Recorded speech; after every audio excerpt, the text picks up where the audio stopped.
Digimon manga never really bubbled to the surface like its anime counterparts, and in some cases I can understand why, but for this video there is a Digimon manga. Many of you will be familiar with this, but for the more casual fans or non-fans, that manga is Digimon V-Tamer 01. In due time I will cover this manga in a lot more detail, but for now, for the purposes of making those who are unacquainted, acquainted, and for kind of just going down a path of nostalgia for the fans, I wanted to talk about one of the many arcs of the V-Tamer manga which is overflowing with originality, finesse, and unique fight choreography that you can only find in the Digimon franchise. There are some chapters from chapters 19 to 23 which I'm going to dub the Holy Tree arc, and you'll understand why soon, where the hero Taichi and his Digimon partner Zeramaru, it's an V-Dramon, which he just named Zero, I don't know, confront an unhinged and evil tamer, Neo Cyber. He wants to decimate Taichi for ruining his perfect win streak at the V-Pet Championships. Imagine being that bitter, and he is working with the main antagonist Daemon in order to do so. The scene is a holy tree where God was supposed to have descended down from and had created all of Digimon. Taichi has to confront Neo once again, like a few chapters before, to get another one of the 5 V-tags to get to Daemon's castle. The V-tag isn't really relevant,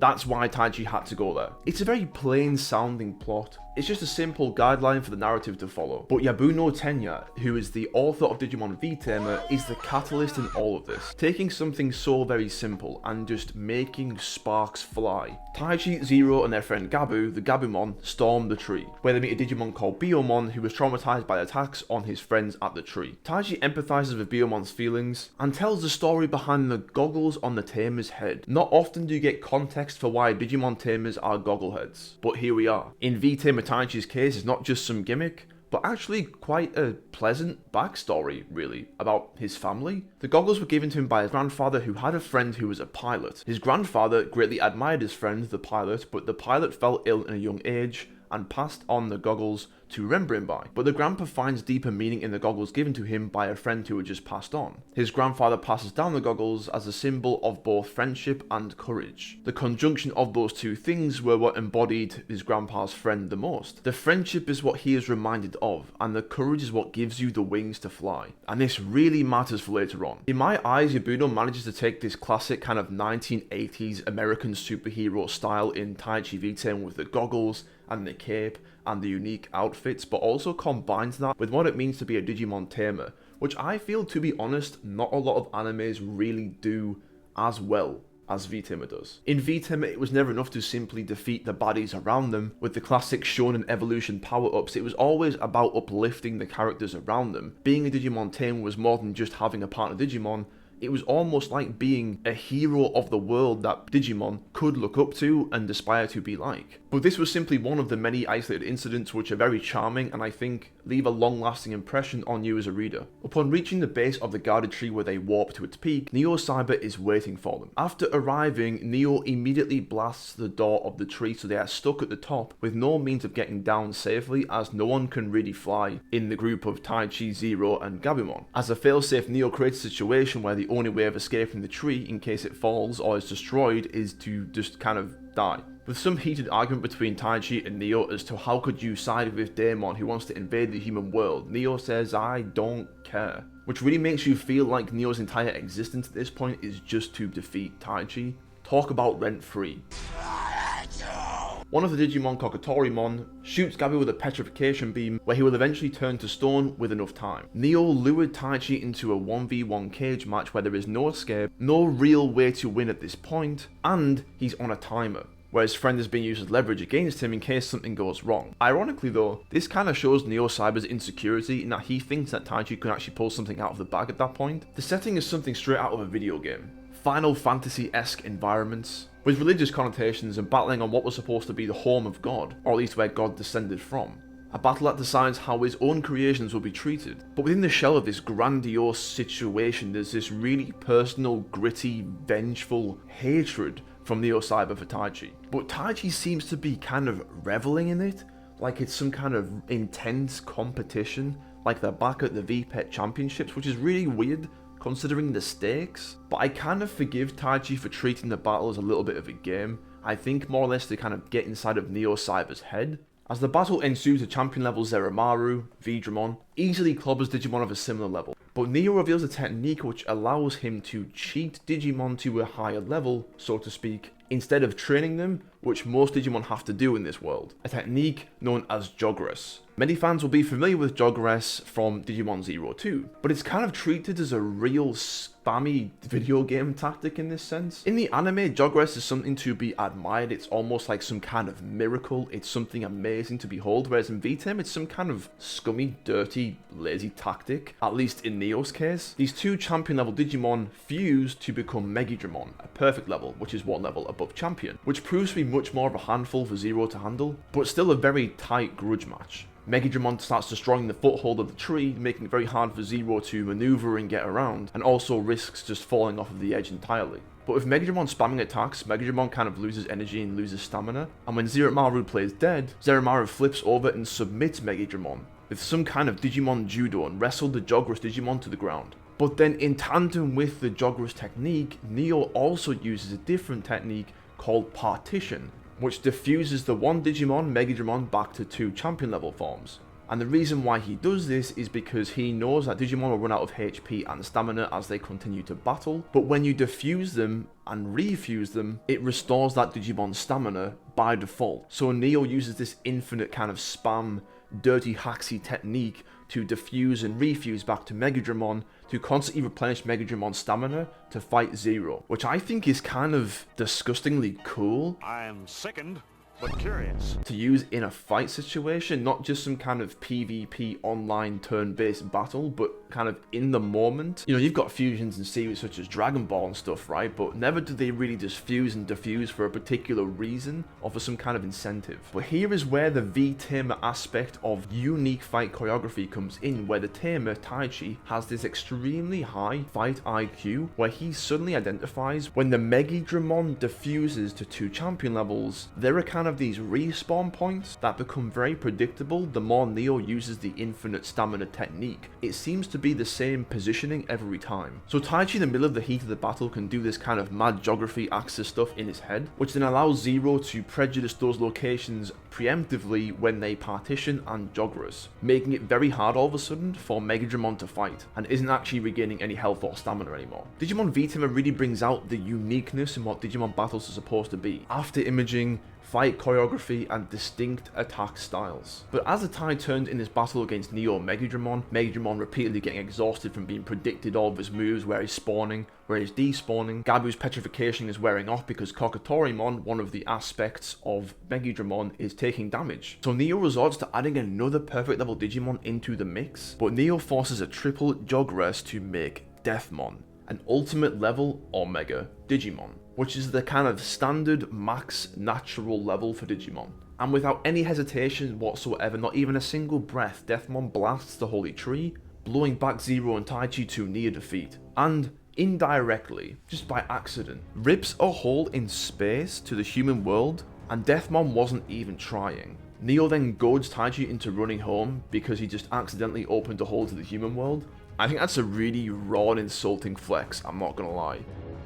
Gonna cry. But Deathmon still brutalizes Zero even after standing back up after that attack, which tore a hole in space-time, even to the point where Taichi has ran out of commands and literally has no options left, like he's getting flustered, and he actually considered admitting defeat just to save Zero. So the whole Mary Sue syndrome is just not gonna fly. And I think that's a really bold writing decision from Yabuno, to make Taichi the steadfast, perfect hero, to having a wobble and kind of being uncertain of himself, getting caught up in the moment and not really knowing if he's actually going to win or not. You can see the striking uncertainty in his face. How is this gonna make Taichi look to everybody? But then immediately after, we have this kind of encouraging talk from Zero to Taichi, which I think really builds this strong chemistry between Digimon and Tamer, which we don't really have across different animes again. You know, we never really see the Tamer getting flustered and running out of commands and the Digimon has to turn around and encourage them. It does happen, it's just kind of few and far between. Whereas across V-Tamer, it's happening all the time. Whether it's Taichi encouraging Zero, or it's Zero reassuring Taichi, there's got to be some way to win. It's those few occasions in manga where you really don't have two characters, you actually have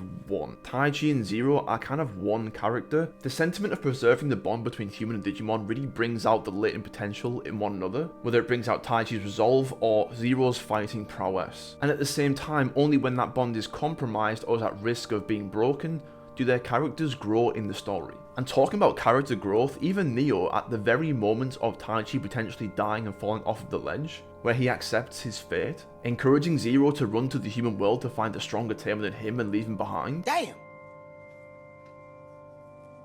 I'm sorry. Neo actually shows some kind of human concern for Taichi, like when he got himself in Deathmon's way and fell to his doom. It shows that Neo is not entirely far gone. He's just super caught up in his own agenda, which is consuming him, and that Taichi getting hurt and dying wasn't actually what he was aiming for, and clearly not what he wants. But in those fleeting moments of Taichi accepting his own death, Zero diving off of the tree knowing he can't fly, and maybe not even necessarily knowing that he can save Taichi, but without a shadow of a doubt in my mind, it's because Zero physically cannot live to be without his tamer. That's some deep stuff. Especially when you've stuck with V-Tamer the whole way until this point, that scene really hits different. Yabuno's amazing sense of atmosphere really plays into the natural elemental attributes of the Digimon evolution line, which is Zeromaru, as it is predominantly wind themed, where that can be reinforced by Taichi's backstory of the pilot friend where courage can give you wings. And there are Digimon in the surrounding area, Digimon, who makes comments about the winds of change. This almost palpable atmosphere of just sheer, contextual, warranted optimism in those very moments. Before their deaths, Zero grows the very same wings of courage, almost prophesized by his grandfather's folklore tale of this almost mystical, legendary friend. You get this really authentic feel of destiny that is personally exclusive to specifically these two characters, one from this natural attribute family, a Digimon that is very special, to Taichi with a very specific family backstory, which explains how he has the goggles and is the way that he is, to bring forth this evolution. Zeromaru evolves to Aero V-Dramon, which closes the gap in power between Zero and Deathmon, where as shown from the paneling, Aero V-Dramon's speed is so great that Deathmon can just not land a hit. There are multiple after images, the speed is surreal, and even in a grapple struggle between the two Digimon, almost parallel to something like Vegeta vs Frieza or Goku vs Frieza, their energy alone opens another two rips in time-space to the human world. Neo has to resort to underhanded tactics such as blasting Gabu, the Gabumon, forcing Aero V-Dramon to dive in and take the hit, and when Neo tries to unleash Deathmon's final attack, Aero V-Dramon generates a wind updraft so strong, the explosion is literally redirected up. Remembering that one of Deathmon's regular attacks accidentally ripped a hole in time-space, Aero V-Dramon's wings just blew a gust way stronger than that. And what I quite like about that is that not just, this Digimon gets stronger, go burr. From the most sincere level of connection between human and Digimon, the power that generates supersedes the power to open holes between the two worlds of human and Digimon, which kind of means that Taichi and Zeromaru's connection is stronger than the force which holds together the worlds of humans and Digimon. Poetry. And it's also capped off with Taichi saying, "The wind is on our side." It's just the most deserving power creep, the most deserved power up. You know, from earlier chapters of Digimon V-Tamer of Zero and Taichi getting insecure about each other finding different tamers and Digimon, to now, even in their dying moments, Taichi suggesting Zero go and find a different tamer for the ends of preserving the Digimon in the digital world. It's just such an earned evolution. I've never really seen anything like that before. We have a vast array of amazing fighting action panels, topped off with a fantastic new special attack, which just decapitates Deathmon. There's a real sense of reserve when it comes to the violence in V-Tamer. It's not in excess, it's just the right amount to explain to you the stakes, and that these scenes of brutality really justify the later scenes. You know, like, this enemy needs to be put down. But what's really interesting towards the end of this arc, if you will, is the villain Neo's perceptions of his own world, his own reality. In Neo's world, he cannot fail to justify his actions because he does not understand what makes Zeromaru and Taichi so strong.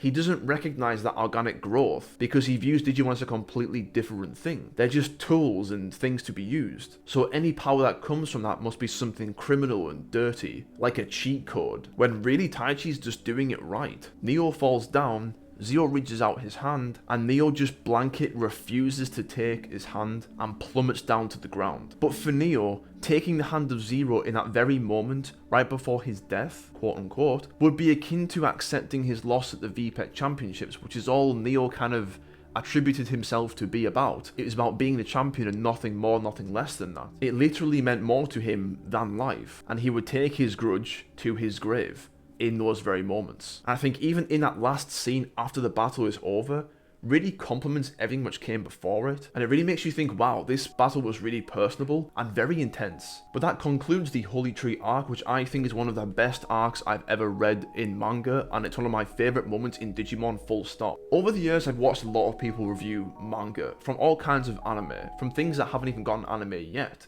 some indie things, some retro things, some mainstream things. V-Tamer possesses all the same accessories and qualities that these other mangas from different franchises do, but because it's Digimon, coupled with Mr. Tenya's diversity as an author, really gives you something despite being so old, really new and fresh. Like, you're never gonna find anything like this anywhere, and there's much more to V-Tamer than just this arc. This was simply 4 chapters. I just really enjoyed this manga, and it has a lot more to give. It is what I would consider to be the godfather of Digimon, and it's totally readable and totally consumable for all non-Digimon fans. You don't need any context or pretense going into reading this. But if you made it this far, I really appreciate your time. Thank you for hearing all my thoughts. Let me know what you think in the comments, as I'd love to hear them. Please like the video, as it helps other people find me, it helps this video gain traction, other people can discuss this great manga. And yeah, if you want me to cover more V-Tamer, let me know. But everyone, I really appreciate your time. Thank you for the time you have taken to watch this video, but most importantly, take care.